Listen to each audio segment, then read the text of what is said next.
Thank you for staying with us. The cause of public debts have shifted in Nigeria as both foreign and domestic debts of the country dropped significantly. The National Orientation Agency released an update on the nation's debt profile, which shows that Nigeria's external debt declined from $113.42 billion in 2023 to $94.22 billion by the end of 2024. The report also revealed the progress made internally as the 36 states in the country record reduction in domestic debts. The agency credits the financial headway to the series of economic reforms introduced and implemented under President Tinubu's administration. Joining us via Zoom from the United Kingdom to discuss what the debt ease means to Nigeria's economy is a public finance analyst, Olusegun Elemo. Good morning, Segun. Glad to have you join us. Yeah, good morning. Thank you for having me. Happy to join. Great. To all of you. Great. Now, talk to us because this matter of Nigeria's external debt have been a major concern to a majority of Nigerians, especially its impact on our economic development and social well-being. Now that we have seen a drop, how much impact will this have on the same matters we've been concerned about? I think first of all is to, first, in a sense, congratulate ourselves because, there was a time where we had debt service to revenue at 97%. And now we're beginning to see some of the reforms that the federal government, led by the president, initiated in 2023 when he took over office. First, the removal of the subsidy, the harmonization of the foreign exchange, and after then, we've seen even more reforms. For instance, in the cryptocurrency, the tax laws are now being instituted at the National Assembly, remittances by the NNPC Limited, and things like that. So those are reforms and fiscal activities that have contributed to where we are. And going to your question, I think now we are freeing up resources. The economy, like the president, always said that is turning the curve and possibly more resources. I mean, not just possibly. I think the reality is that more resources are now being freed up, whether at the center or subnational level. I know that there are a number of states who are taking up, significant infrastructure projects. What I just hope is that the governors, particularly, will be able to, deploy the resources that are now at their disposal in a way that puts money in the pockets of the people. And I will put it this way: many people, after the reforms, that were announced and implemented by the federal government, a lot of people lost jobs. Disposable incomes shrunk, and many people haven't recovered or just recovering from all of that. We want a situation where economic activities will now be boosted, particularly at subnational level, deploying several initiatives, including public works and the likes, to put money in the pockets of the people so that they can get, their lives back. One of the beautiful things that happened recently too is that when IMF published a list of debtor countries, Nigeria wasn't there. Could you tell us the significance of that? Does it mean that we can go back to IMF and borrow some more money, or what's the significance? Well, I think the significance, first of all, is that we are a solvent nation, and we have the capacity to pay back our debts. I think that statement, is clear enough to international financial institutions whom we have financial relationships or obligations with, and that sort of put us in a very comfortable fiscal landscape that these institutions can reckon with the credibility of the country to pay back its debt. I think that statement was very clear. Whether we can go back to these institutions to borrow, of course we can. We still have the SDR, window with the IMF. The World Bank continues to provide loans and facility to the country. We also, we've seen bonds that have been issued abroad by the DMO. We see how optimal those bonds are performed. They've performed, optimally. Meaning that investors, foreign investors, local investors, international financial institutions have confidence now in the situation of the economy, and and of course, like I mentioned, reckons with the credibility of the country to pay back its debt, and we've not defaulted in that regard. And I think that is the trajectory that the president and his team wants to travel to ensure that we continue to meet our debt obligation. I mean, there is no country in the world that doesn't have debt responsibilities. What matters the most is what you use the debt for. And I can say that I and my colleagues were beginning to look at, the debt, trajectory of the country, particularly at subnational level, and looking at the value of public debt in Nigeria, whether we, the people, are getting commensurate value for the debt obligations that, our leaders are taking up. And I think we're going to publish the study report in the next couple of days. But I think ultimately is that the president and his team wants to put the country on the path where, our partners, our financial partners, both locally and internationally, understands that we have the credibility, we have the capacity to pay back our debt. And I think that's the statement that was made with the IMF.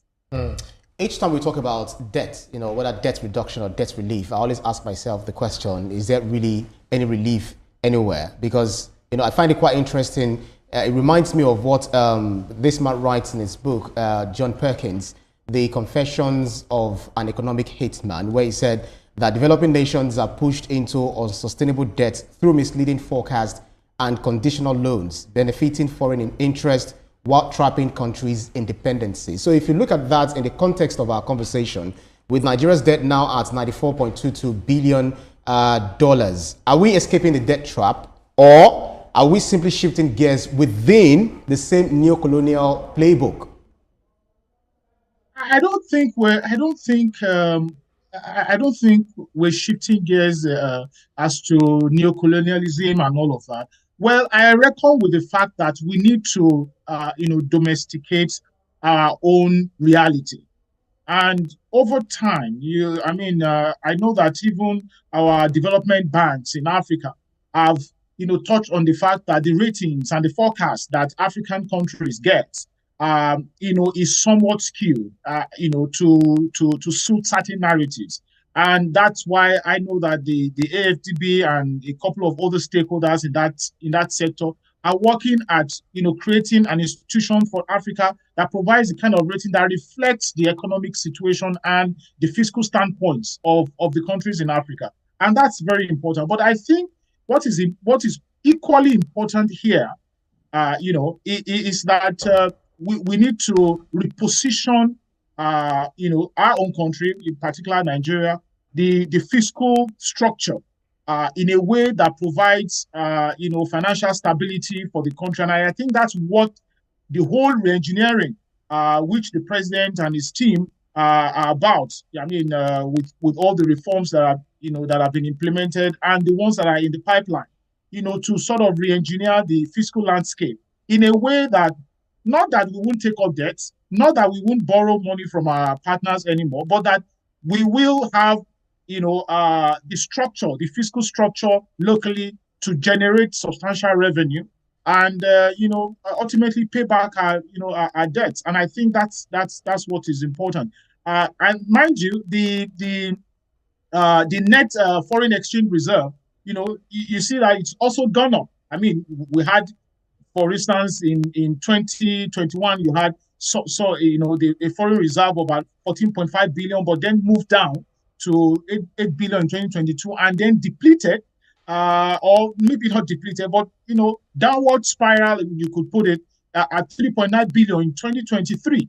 But hey, in 2024, you have something, that then shot up the reserve to about $23 billion.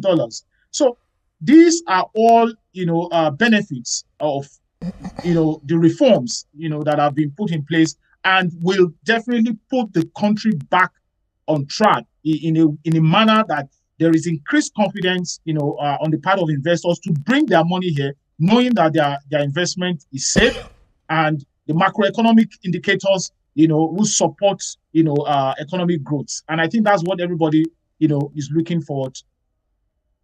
Interesting.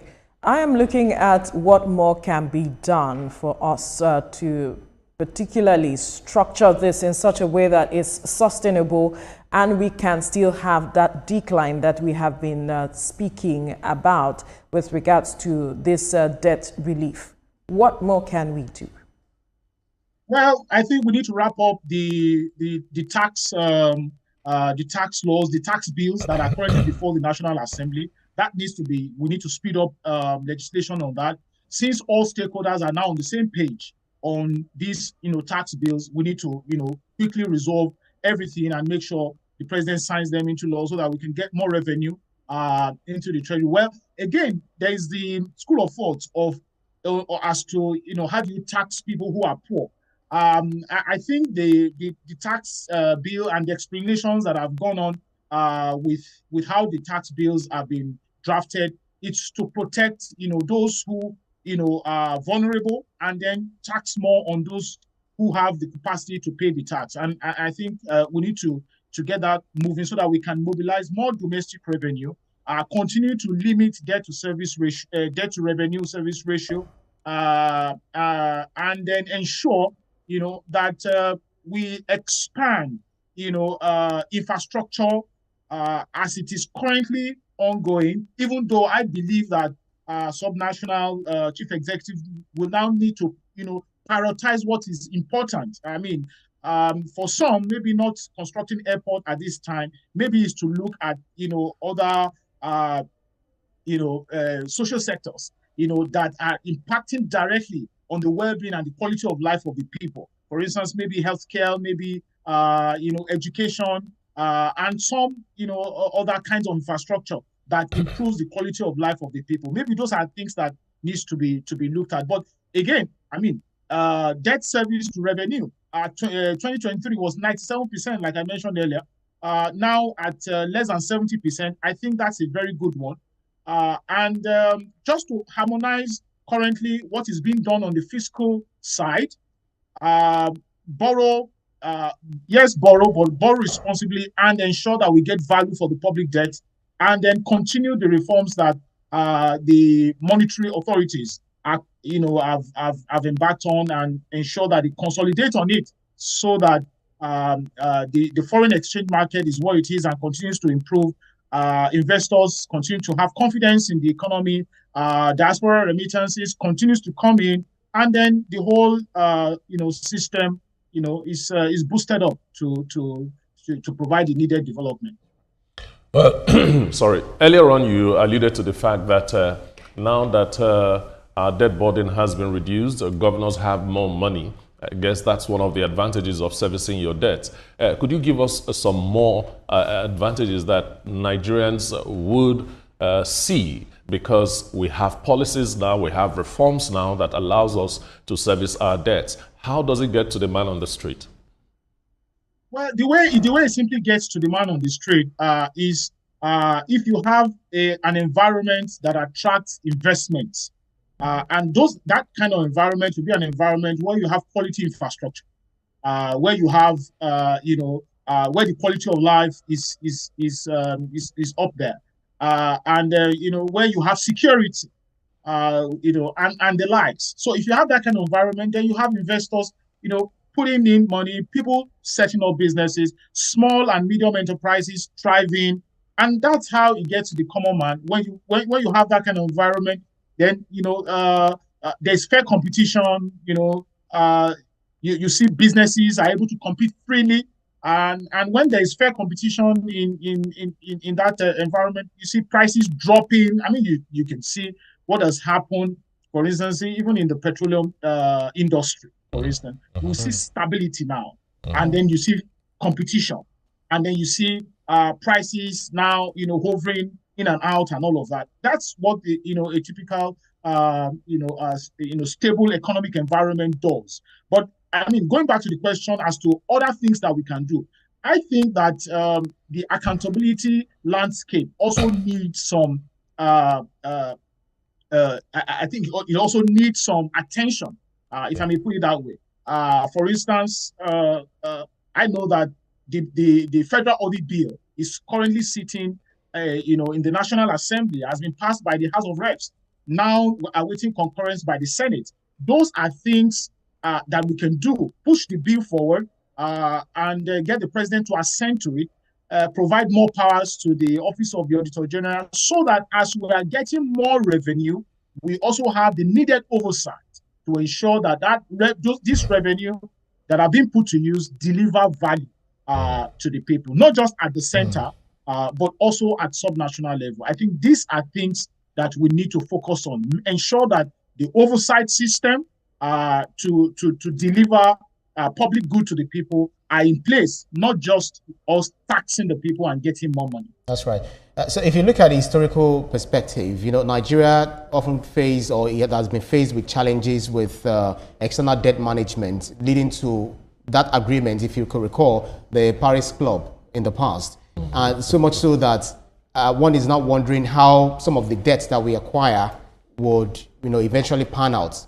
Thank God we're able to pay this. But how does this, the current debt reduction compare to the past efforts, like the Paris Club that I mentioned, and what lessons are there that we've been able to learn, or have you been able to learn so much lessons to ensure that there is sustainable debt management moving forward?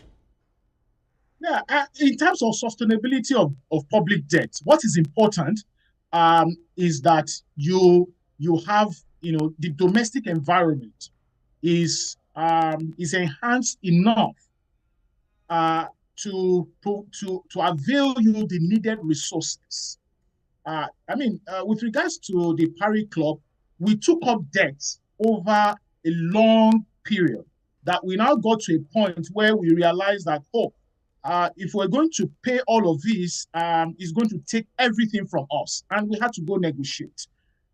Between that time and now, where we accumulated another round of debts, is that our leaders weren't paying attention to how we're utilizing resources locally, how we're generating revenue locally, and whether the fiscal landscape was enhanced enough to provide the needed revenue. And I think that's what has now changed in this current administration.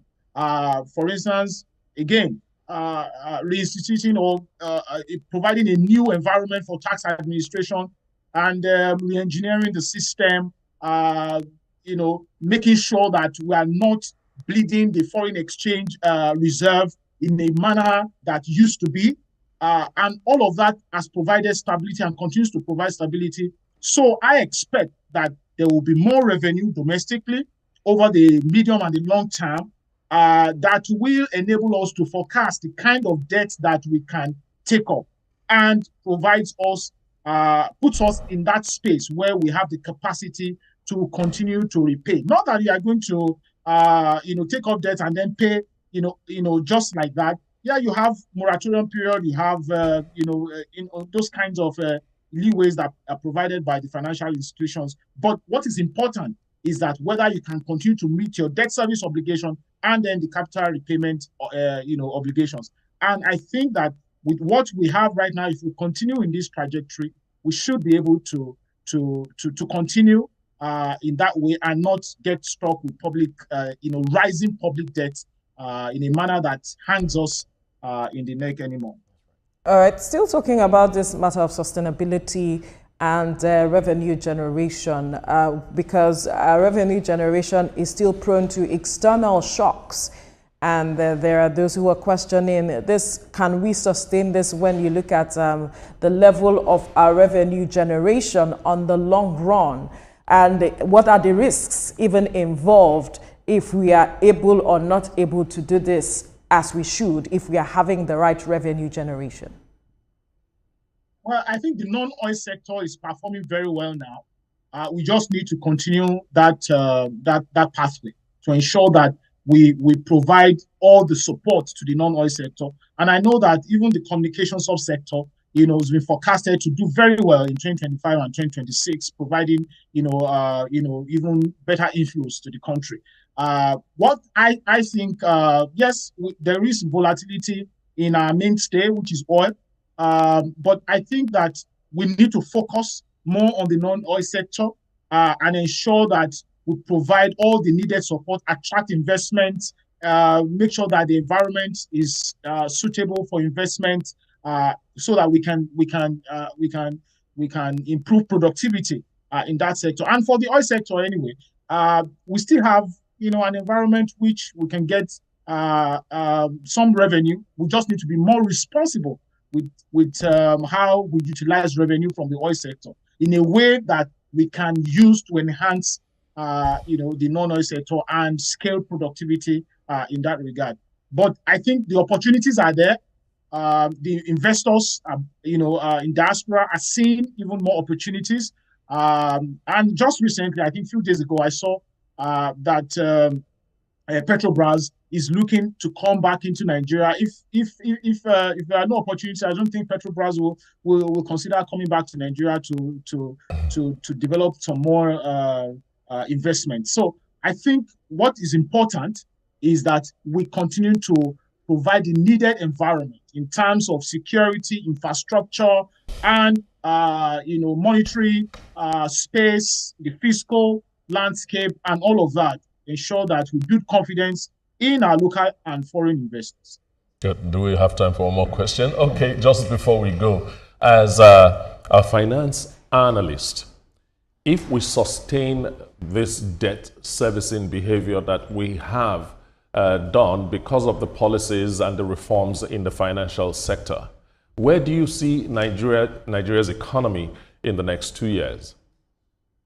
Well, I think GDP is going to do much better, even though I think the forecast for 2025 is about 3.5% or thereabout, if I'm not mistaken. But I expect that if we continue this trajectory, GDP will of course improve significantly. And for me, what is important is not just the numbers with the GDP, but even as GDP improves, we want to see an improvement that is inclusive in such a way that we're able to limit the number of poor people in our country. We're able to improve literacy level. We're able to limit the numbers of unemployed young people. We're able to. So as the economy improves, it must improve in a manner that is inclusive and not leaving people behind. And I think that is what is paramount, what our leaders should have topmost in their minds as they implement all of these reforms. So if you look at Nigeria's external debt, external reserves, which have begun to rebound in 2025, which is now contributing to more stable naira and declining inflation.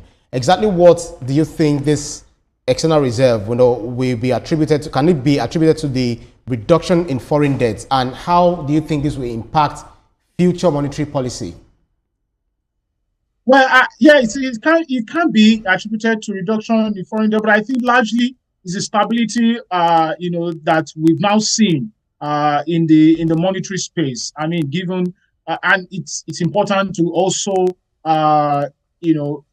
commend the effort of the CBN governor, providing the needed leadership and staying the course. I think all of that is now yielding some very good results. So that is it. I expect that he will continue in that line. He has said he will continue in that line. And with that, we will expect more improvement. And once that improvement continues, then we'll experience more stability in terms of currency fluctuation and all of that. And once that is done, securitizing investments and attracting investment, should be easier and will be easier ultimately. Absolutely.